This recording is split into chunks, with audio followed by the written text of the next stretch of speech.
గిరీష్ మేము రాహుల్ గాంధీని చూసో లేకపోతే వాళ్ళ అమ్మ సోనియా గాంధీని చూసో రాలేదు. కాంగ్రెస్ ఐడియాలజీ ఒకటి వేరే ఉంటుంది. చూడు మేము పెద్ద చాణక్యులం అని చెప్పుకుంటారు. అలా చాణక్య నీతి నాకు ఏం కనబడుతుందో తెలియదు. But at the end of the day లాస్ట్కి గెలిచేది మాత్రం మళ్ళా షటాక్ దమ్ము లేనోడు పీకనికి రాజకీయ నాయకుడిని అయినా అని చెప్పి దేశ ప్రజలు అడుగుతున్నారు. గంభీరమైన ముద్దాలు ఆరోపణలు భారత్ మీద చేసింది. అన్నోన్ గన్మెన్కి జై. నేను అదే చెప్తున్నా కదా, మాకు కూడా తెలియదు ఎవడు చంపిండ్రో. ఇవాళ రిజర్వేషన్కి ఖిలాఫ్ ఎవరు? రాహుల్ గాంధీ. భారతీయ జనతా పార్టీ కాషాయ కార్యకర్త ఈ దేశంలో ఊపిరి పీల్చుకున్నన్ని రోజులు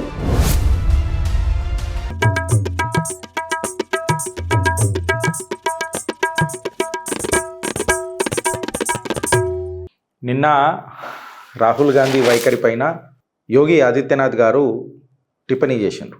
ఏం చేసిరని అంటే, అసలు anti national anti separatist leader లెక్క మాట్లాడుతున్నాడు రాహుల్ గాంధీ, ఇది అసలు కరెక్టేనా అని ఎక్సెట్రా ఆయన మాట్లాడిర్రు. ఆయన ఏం మాట్లాడిండ్రు అనేది మనం కంప్లీట్గా డీటెయిల్గా పోయి మనం మాట్లాడదాం. అయితే నిన్న ఆయన మాట్లాడిన విషయాలలో ఆయన ఏమన్నానంటే, ఇప్పుడు రాహుల్ గాంధీని యోగి ఆదిత్యనాథ్ గారు ఎందుకు విమర్శించిండ్రు, అసలు అవసరం ఏమున్నది అని చెప్పి మాట్లాడితే, రాహుల్ గాంధీ అమెరికాలో కలిసింది ఎవరినో కాదు, డొనాల్డ్ లూ అనే ఈ రెజిమ్ చేంజర్ అని చెప్పి ఏదో అలిగేషన్స్ ఉంటాయో వీడి మీద, వాడిని కలిసిండు. ఈ డొనాల్డ్ లూ డిప్లొమాటిక్ పాస్పోర్ట్తో వస్తాడు కాబట్టి ఆబ్వియస్గా మనం కూడా వాడిని రిస్ట్రిక్ట్ చేస్తామా చేయలేమా అని అంటే, ఆబ్వియస్గా డిప్లొమాటిక్ పాస్పోర్ట్ ఉన్నప్పుడు కొంచెం జర అడ్వాంటేజ్ ఎక్కువ ఉంటుంది కాబట్టి వాడికి ఈజీ ఎంట్రీ దొరుకుతుంది మన భారతదేశంలో. వీడు వచ్చి ఏం చేస్తాడు అనంటే, ఇక మనకు అందరికీ తెలిసిందే, వీడు బంగ్లాదేశ్లో ఏం చేసిండో కూడా మనకు అందరికీ తెలిసిందే. డొనాల్డ్ లూ గురించి కూడా నేను ఇప్పుడు సపరేట్గా పోయి మళ్ళీ మాట్లాడాల్సిన అవసరం లేదని నేను అనుకుంటున్నా, బికాజ్ మనం ఇది ఆల్రెడీ డిస్కస్ చేసినాం. అయితే డిస్కస్ చేయాల్సిన విషయం ఏంటంటే, రాహుల్ గాంధీ అమెరికాలో కలిసిన తర్వాత డొనాల్డ్ లూ ఈ సెప్టెంబర్లో భారతదేశానికి వస్తుండట. భారతదేశానికి వస్తున్నప్పుడు ఆబ్వియస్గా ఏ రకంగా చర్చలు జరుగుతాయి, ఏం జరుగుతాయి, బికాజ్ కంప్లీట్గా రాహుల్ గాంధీ అమెరికాలో ఏం మాట్లాడిండు అనేది మనం 2 రోజుల నుంచి లగాతార్ డిస్కస్ చేసుకుంటూనే వస్తుంది. ఇవాళ ఇంకొక ఇండియా టుడే మ్యాగజైన్లో ఏమని వస్తుంది అంటే, రాహుల్ గాంధీ ఒక యుఎస్ లామేకర్ ఎవరైతే ఉన్నారో ఇల్హాన్ ఒమర్, యుఎస్ లామేకర్ ఇల్హాన్ ఒమర్తోని కలిసిండు అని అన్నట్టు సాక్ష్యాలు మనకు దొరికినాయి. ఫోటోలు కూడా దిగిండు, చట్టపట్టాలు వేసుకుంటా అందరు నిలబడా ఫోటోలు దిగిరు. అయితే గిరీష్ ఈ ఇల్హాన్ ఒమర్ ఎవరు అని చెప్పి మనం మాట్లాడితే, రాహుల్ గాంధీ ఫస్ట్ స్టేట్మెంట్ నేను ఒకటి మీకు మళ్ళొకసారి గుర్తు చేస్తున్నా, మన భారత్ సిరియా లెక్క అయిపోతున్నది అని చెప్తాడు. ఐ మీన్ తిట్టాలని అంటే నాకు నోట్ల తిట్లు కూడా వస్తలేవు ఈ సిగ్గుదొప్పిన వాళ్ళని. ఇలా నాకు పొద్దున ఒక కాంగ్రెస్ యువ నాయకులు ఫోన్ చేసిండ్రు అమెరికా నుంచి. ఫోన్ చేసి, గిరీష్ మేము రాహుల్ గాంధీని చూసో లేకపోతే వాళ్ళ అమ్మ సోనియా గాంధీని చూసో రాలేదు. కాంగ్రెస్ ఐడియాలజీ ఒకటి వేరే ఉంటుంది, ఆ ఐడియాలను చూసి మేము వచ్చినాము. సో వాళ్ళ ఐడియాలజీ వాళ్ళకు నచ్చింది, వాళ్ళని మనం రెస్పెక్ట్ చేస్తాం, వాళ్ళ పార్టీలలో వాళ్ళు ఉంటారు, అందులో నాకు ఎట్లాంటి అభ్యంతరం లేదు. కాకపోతే ఆయన చెప్పింది మాత్రం ఒక కీలకమైన అంశం చెప్పాడు. మిత్రులు ఉంటారు కదా కాంగ్రెస్లలో, కొత్తగా ఒక మిత్రుడు అయింది అనుకుందాం. ఆయన అన్నాడు ఏందనంటే, ఈ శామ్ పిత్రోదా గాడు రాహుల్ గాంధీని కల్పించి నిజంగా చెప్పాలనంటే ఈడ పైసల వసూలు కార్యక్రమం నడుస్తుంది, డిన్నర్ల పేర్ల మీద, బ్రేక్ఫాస్ట్ల పేర్ల మీద పైసల వసూలు కార్యక్రమం నడుస్తుంది గిరీష్, అసలు ఏం ఇంకా వేరే కొత్తది ఏం నడుస్తలేదని చెప్పి సాక్షాత్తు ఒక కాంగ్రెస్ యువ నాయకుడే నాకు చెప్పిండు. ఇంకా ఇది ఏడదాకా అనంటే పాత కాంగ్రెస్ వాళ్ళని బొందలు పెడుతున్నారు గిరీష్ భాయ్. కొత్త కాంగ్రెస్ వాళ్ళని, అసలు ఐడియాలజీ లేని వాళ్ళను, సోనియా గాంధీని పొలు తిట్టిన వాళ్ళని, రాజీవ్ గాంధీని పొలు తిట్టిన వాళ్ళని, కాంగ్రెస్ పార్టీని కాకరి చుంచిన వాళ్ళని పక్కకు తీసుకొని వచ్చి ఇవాళ భుజం మీద చెయ్యేసి ముంగట నడుపుతున్నారు గిరీష్ భాయ్. పాత కార్యకర్తలకు ఏడ విలువ ఉంది అని చెప్పి మాట్లాడతాడు. అయితే నేను అన్నకు ఆ రోజు నేను ఈ పొద్దున ఆయనతో మాట్లాడుతున్నప్పుడు నేను చెప్పలేదు, కానీ బై అండ్ లార్జ్ ఇవాళ అన్ని పార్టీలలో గట్లనే అయిపోయింది బ్రదర్. కార్యకర్త అనేటోడికి ఏడ వాల్యూ ఉన్నది, అది బీజేపీ ఏంది, కాంగ్రెస్ ఏంది, బీఆర్ఎస్ ఏంది. కొత్తగా వచ్చిన నీళ్ళు పాతగున్న నీళ్ళని అన్నింటినీ కొత్త షీపురు మంచిగానే ఊపుతుంది, కానీ ఎంత చెత్త ఇడిచిపెడుతుంది అనేది వీళ్ళకి అర్థమవుతలేదు. ఇలా భారతీయ జనతా పార్టీ కూడా గట్లనే ఉన్నది, పెద్దగా సుఖంగా ఏం లేదు. కొత్తగా వచ్చిన నీళ్ళకు పెద్దపీట వేసి ఇంత పెద్ద బుక్ పెట్టుకొని మాట్లాడి చూడు మేము పెద్ద చాణక్యులం అని చెప్పుకుంటారు. అలా చాణక్య నీతి నాకు ఏం కనబడుతుందో తెలియదు. But at the end of the day లాస్ట్కి గెలిచేది మాత్రం మళ్ళా మోదీ గారి చరిష్మా మీదనే గెలిచిండ్రు అని చెప్పి, అది నిజమే, అది వాస్తవమే. మళ్ళీ అది అయినప్పటికీ కార్యకర్తలకు మాత్రం ఏ పార్టీ టికెట్ ఇయ్యదు. సో మీ భావన ఏందో కాషాయ కార్యకర్తగా నా భావన కూడా అదే. అట్లీస్ట్ ఇవాళ చిత్రగుప్త్ ప్రతి కార్యకర్తని కలుస్తున్నది, మనసు కలుపుతున్నది, ఒక ఆత్మ సంబంధం ఏర్పరచుకుంటున్నది. Thanks to you brother. మీరు నాకు పొద్దున 6 గంటలకు ఫోన్ చేసిండ్రు అండ్ మీరు చెప్పిండ్రు, ఇంకా చాలా మాట్లాడేది ఉందని అన్నారు. మనం మాట్లాడదాం ఖచ్చితంగా. ఇగో ఈ సంబంధమే మన చిత్రగుప్త్ ఫ్రెండ్స్. నేను ఎప్పుడూ చెప్పిన, ఇది కార్యకర్తల ఛానల్, కార్యకర్తల కోసం పెట్టిన ఛానల్, కార్యకర్తల కోసమే పనిచేసే ఛానల్ అని చెప్పిన. ఇక్కడ నాయకులు అననేటోళ్ళు ఎవరైతే ఉంటారో, ప్రజలకు సేవ చేసే కార్యకర్తలకు అండగా నిలబడే నాయకులే నాయకులు అవుతారు, లేకపోతే నాయకులు కారు అని అంటారు. కార్యకర్తలతోనే ఏ రాజకీయమైనా, ఏ పార్టీ అయినా. సో మళ్ళా మన రాహుల్ గాంధీ సైడ్ పోయి మాట్లాడితే ఎల్హాన్ ఉమర్ని కలిసిండు. ఈ ఎల్హాన్ ఉమర్ ఎవరు అని అంటే, ఈమె ఐడియాలజికల్ బేస్ ఉన్నది ఏమున్నది అని చెప్పి మాట్లాడితే, ఈమె పాకిస్తాన్ ఆక్యుపైడ్ కాశ్మీర్ని, అది పాకిస్తాన్ భూభాగము, భారత్ భూభాగము కానే కాదు అని చెప్పి మాట్లాడుతుంది. ఆమె అక్కడ పోయి AK-47 పట్టుకొని కూడా ఫోటోలు దిగి పెడుతుంది. ఈమె చాలా కాంట్రవర్షియల్ క్యాండిడేట్. US సిటిజన్షిప్ కొరకు ఈమె మీద గంభీరమైన ఆరోపణలు. ఎల్హాన్ ఉమర్ US సిటిజన్షిప్ కొరకు ఈమె సాక్షాత్తు ఆమె అన్ననే యుఎస్లా పెళ్లి చేసుకొని సిటిజన్షిప్ తెచ్చుకున్నది, US సిటిజన్షిప్ తెచ్చుకున్నది అని చెప్పిన గంభీరమైన ఆరోపణలు ఉన్నాయి. ఇసుంటి చిల్లర పంచాయతీ మనుషులతో రాహుల్ గాంధీ కలిసి ఫోటోలు పెట్టి మాట్లాడి అగో మేము ఇది అని అంటే నేనేం మాట్లాడాలా, నేనేం చేయాలా? ఇక ఆయనని నాకు బూతులు వస్తున్నాయి. సుధాంశు త్రివేది ఈ ఎల్హాన్ ఉమర్ని ఎవరైతే మనం కలిసినామో, ఫస్ట్ లీడర్ ఆఫ్ ది ఆపోజిషన్కి ఎట్లయితే పోయిండో మన రాహుల్ గాంధీ, ఈ US MP ఎల్హాన్ ఉమర్ని ఎవరైతే కలిసినో యాంటీ ఇండియా స్టాండ్ తీసుకున్నట్లా ఈమెకు వెన్నతో పెట్టిన విద్య. ఇప్పుడు సుధాంశు త్రివేది గారు ఏమన్నారంటే, రాహుల్ గాంధీ చైల్డిష్ కాదు, ఇప్పుడు చాలా డేంజరస్ అయిపోయాడు. యాంటీ ఇండియా ఎలిమెంట్స్తోని ప్రేమ ముచ్చట్లు చేస్తున్నాడు. భారత్ సిరియా లెక్క అయిపోతుంది అని మాట్లాడతాడు. భారత్లో ఎలక్షన్స్ రిగ్గింగ్ అవుతున్నాయి అని అంటాడు. మీరు రావాలా, మమ్మల్ని కాపాడానని అంటాడు. షటాక్ దమ్ములేనోడు పీకనికి రాజకీయ నాయకుడు అయిందా అని చెప్పి దేశ ప్రజలు అడుగుతున్నారు. రాహుల్ గాంధీ అంటే మొన్నటిదాకా నాకు ద్వేషం ఉండే, ఇప్పుడు నాకు ఘృణ అయింది. కాంగ్రెస్ పార్టీ అంటే నాకు ద్వేషం ఉండే, ఇప్పుడు నాకు ఘృణ అయిపోయింది. ఎల్హాన్ ఉమర్ ఎవరైతే ఉన్నారో ఆమె కంప్లీట్గా ఏదైతే ఆ నిజార్గాన్ని మనము గన్మెన్కి జై ఎవరైతే చంపినరో, ఆమె ఏం చేసిందంటే, ఇది భారతీయులు చంపినరు, ఇండియన్ రా ఏజెన్సీస్ చంపినాయి, రక్షక బలగాలు లేకపోతే భారత్ బలగాలు, భారత్ ఏజెన్సీలకు సంబంధం ఉన్నది అని చెప్పి, అప్పుడు ఆమె 5th మిన్నసోటా కాంగ్రెసియల్ డిస్ట్రిక్ట్లో ఆమె ఉన్నప్పుడు, రిప్రజెంటేటివ్ ఉన్నప్పుడు మాట్లాడిన మాటలు దేశ ప్రజలు మరచినరా అని చెప్పి నేను అడుగుతున్నా. గంభీరమైన ముద్దాలు, ఆరోపణలు భారత్ మీద చేసింది. అన్నోన్ గన్మెన్కి జై. నేను అదే చెప్తున్నా కదా, మాకు కూడా తెలియదు ఎవడు చంపిండ్రో నిజారు కానీ, మీరు మా మీదకి ఎట్లా చేస్తారు అంటే, ఈమె పాకిస్తాన్ ఆక్యుపైడ్ కాశ్మీర్కి పోయి పాకిస్తాన్ మొత్తం స్పాన్సర్ చేసింది ఈమె ట్రిప్ మొత్తం టికెట్లతో సహా ఈమె చేసింది అని అంటే, ఫ్రెండ్స్ నేను మీకు ఏమి చెప్తున్నానంటే, ఇసుంటోళ్ళతోని రాహుల్ గాంధీ చేతులు కలుపుతున్నాడు అని అంటే ఖలిస్తానీ వాళ్ళకు సపోర్ట్ చేస్తున్నట్టే కదా. ఇన్ఫ్యాక్ట్ ఖలిస్తానీ ఆడెవడో ఎవడో ఉంటాడు కదా, వాడు కూడా రాహుల్ గాంధీ మాటలకు మేము ఏకీభవిస్తున్నాము, రాహుల్ గాంధీతో మేము ఉన్నాము, మాకు నచ్చింది అని మాట్లాడుతున్నాడు. దేశాన్ని విడగొట్టుడేంద్ర అయ్యా, నాకు అర్థం కాదు. దేశాన్ని విడగొట్టే ఖలిస్తానీ ఫోర్సులు మిమ్మల్ని మెచ్చుకున్నాడేంద్ర అయ్యా, నాకు అర్థం కాదు. ఇవాళ భారతీయ జనతా పార్టీని కొంచెం అటో ఇటో విమర్శించిన మా భారతీయుల పార్టీ, మా భారతీయ జనతా పార్టీ అని చెప్పి ప్రతి కార్యకర్త ఆయన నాయకత్వాన్ని, ఆయన అస్తిత్వాన్ని ఓనప్ చేసుకుంటున్నాం. గిట్లు ఉండాలి కానీ నియమ ఆడేడో పాకిస్తాన్తో చేతులు కలిపి పాకిస్తాన్ని ప్రేమిస్తా అని చెప్పి ఇంట్లో మాట్లాడి, బయటనేమో పాకిస్తానీ ప్రేమించే ఫోర్సులతో చేతులు కలిపి ఖలిస్తానీ మద్దతుదారులు మీకు సపోర్ట్ చేసుకుంటూ మాట్లాడుతున్నారు అని అంటే, దేశానికి మీరు ప్రోగ్రెసివా ఇలా రిగ్రెసివా అని అడుగుతుంది దేశం, అడుగుతుంది చిత్రగుప్త్. US కాంగ్రెస్ ఈమెని ఎల్హాన్ ఉమర్ని లాస్ట్ జూన్లో ఆమెని బాయ్కాట్ కూడా చేసిర్రు.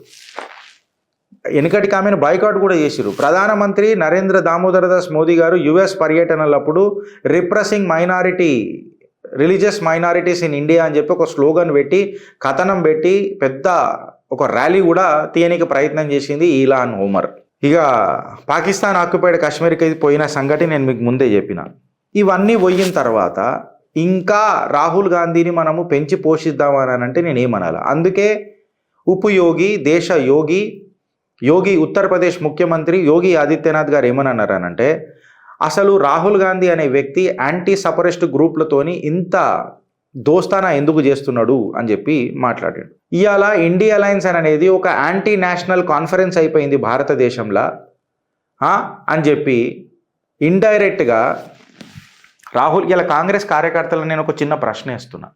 దయచేసి మీ జిగర్లలో దమ్ముంటే జర చెప్పుర్రా నాయన.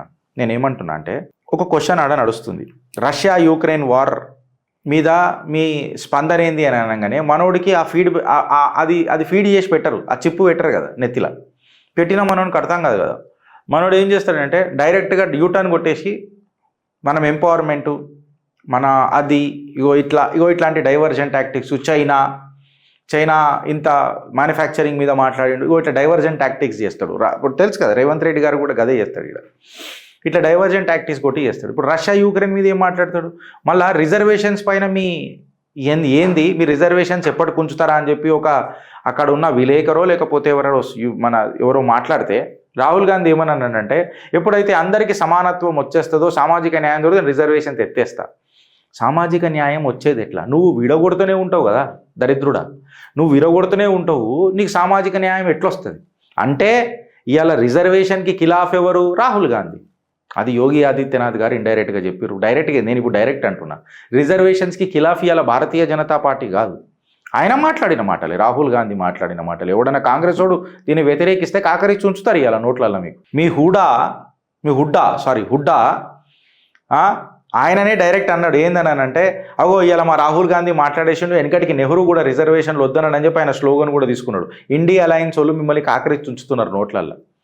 అరే మొన్నటిదాకా రిజర్వేషన్స్ భారతీయ జనతా పార్టీ తీస్తుందని ఒర్లినోడు ఇలా అమెరికాలో పోయి రిజర్వేషన్స్ను మేము తీసేస్తాం, రిజర్వేషన్స్ను ఒక స్టేజ్ వచ్చిన తర్వాత మేము ఖతం చేసేస్తామని అన్నానంటే భారతీయ జనతా పార్టీ మీదికి మనోడు తీసుకొస్తున్న ఒక ప్రెజర్ టాక్టిక్సే తప్ప ఇంకా ఏం లేదు. ఇది ఇప్పటికి దేశ ప్రజలకు అర్థమైందని అనుకుంటా రిజర్వేషన్స్.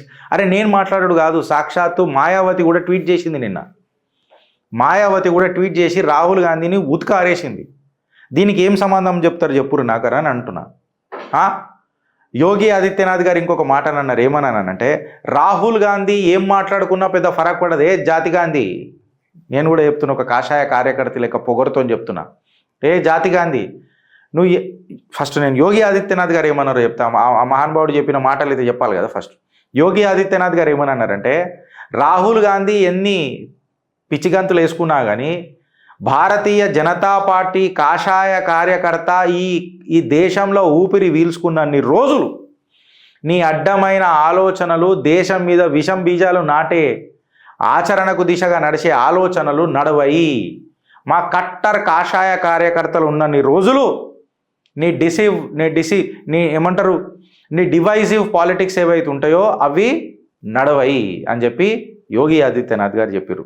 ఆయన ఏమని అన్నారంటే దేశ ప్రధాని నరేంద్ర దామోదర్ దాస్ మోదీ గారి ఆధ్వర్యంలో ఎన్డీఏ గవర్నమెంట్ నడుపుతున్న ఈ సర్కార్లా గరీబోళ్ళది పనిచేస్తున్నది కంప్లీట్గా గరీబోళ్లకు, భారతీయులకు, దేశ ప్రజలకు వాళ్ళ అప్లిఫ్ట్మెంట్ కొరకు ఎవరైతే సప్రెస్ అయినరో, ఒప్రెస్ అయినరో, డిప్రైవ్డ్ అయినరో, ఎక్స్ప్లాయిటేషన్కి గురైనరో వాళ్ళని ఆయన నాయకత్వంలో ఒక నీడ దొరుకుతుంది వాళ్ళందరికీ అని చెప్పి యోగి ఆదిత్యనాథ్ గారు చెప్పిన మాటలు ఈ సందర్భంగా మీకు గుర్తు చేస్తున్నా.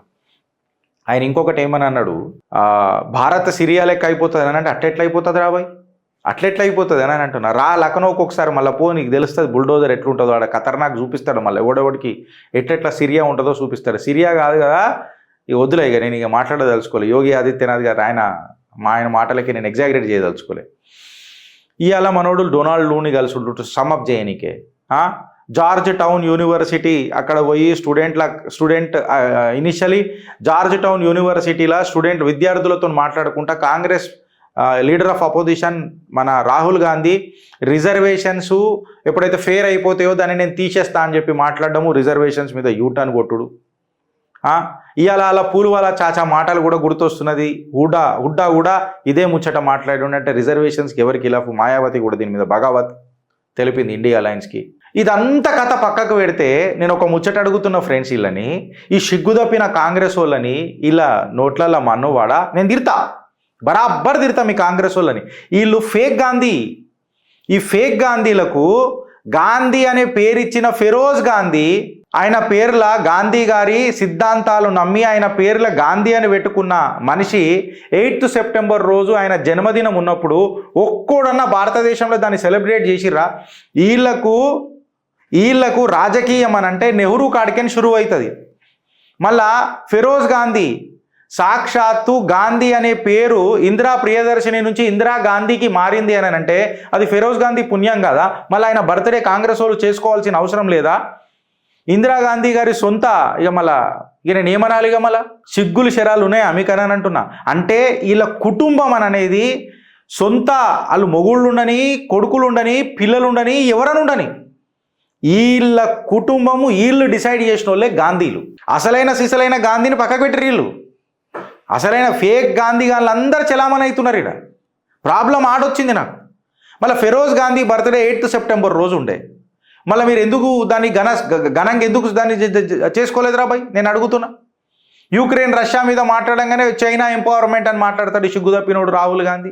ఇవన్నిటికీ ఎవడు చేస్తాడని అని అంటున్నా. ఇవాళ దేశంలో ఒక సందిగ్ధమైన పరిస్థితిలో మనం అందరం ఉన్నాం ఫ్రెండ్స్. ఏంది తెలుసా?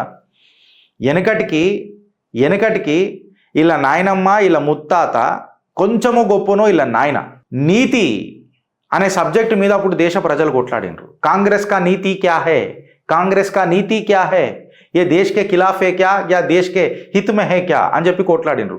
ఇవాళ సోనియా గాంధీ గారు, రాహుల్ గాంధీ వచ్చిన తర్వాత ఇస్కే నియత్ మే క్యా హై, ఇలా నియత్లలో ఏమున్నది అని చెప్పి నీతి వర్సెస్ నియత్, నీతి వర్సెస్ నియత్ అని చెప్పి ఇలా మనం ఆలోచించాల్సిన సమయం ఆసన్నమైంది. అందుకే మీకు చెప్తున్నా ఫ్రెండ్స్, ఆలోచిస్తారా లేక అనుభవిస్తారా? ఈ కంటెంట్ మీకు ఇట్లా నచ్చినట్టయితే జర గడప గడపకు పోయేటట్టు చూడండి ఫ్రెండ్స్, అట్లీస్ట్ తెలుగు రాష్ట్రాలలో. బికాస్ డొనాల్డ్ లూ అనేటోడు మనోడు క్యాటలిస్ట్ అయ్యేడికి ఇప్పుడు పిలిపించిండు రాహుల్ గాంధీ. తో ఈ రెజిమ్ చేంజర్లు మన భారతదేశంలో వచ్చి ఏదో ఒకటి చేయాలని చూస్తారు. ఆల్రెడీ విషబీజం నాటిండ్రు. రిజర్వేషన్లకి ఇలా ఖిలాఫ్ ఎవడు? రాహుల్ గాంధీ, కాంగ్రెస్ పార్టీ. ఇవాళ ఎలక్షన్స్ ఫేర్గా కాలేదని అన్నమాట 99 సీట్లు నువ్వు రిజైన్ చేయరా భయ్? ఎందుకు పెట్టుకున్నావు నువ్వు? ఇవాళ కొట్లాట ఏంది తెలుసా? నీతి వర్సెస్ నియత్. ఇది మీరు గుర్తుపెట్టుకోరు. మీరు ఆలోచిస్తారా లేక అనుభవిస్తారా అని చెప్పి కోరుతూ జర ఈ కంటెంట్ మీకు ఇట్లా నచ్చినట్టయితే జర మ్యాక్సిమం షేర్ చేసేటట్టు చూడండి ఫ్రెండ్స్. అండ్ మోర్ ఓవర్ మేమేమన్నా తప్పు చేస్తే మాకు ఉత్కారేయండి ఆధారాలతో. Of course. భారత్ మాతాకి జై.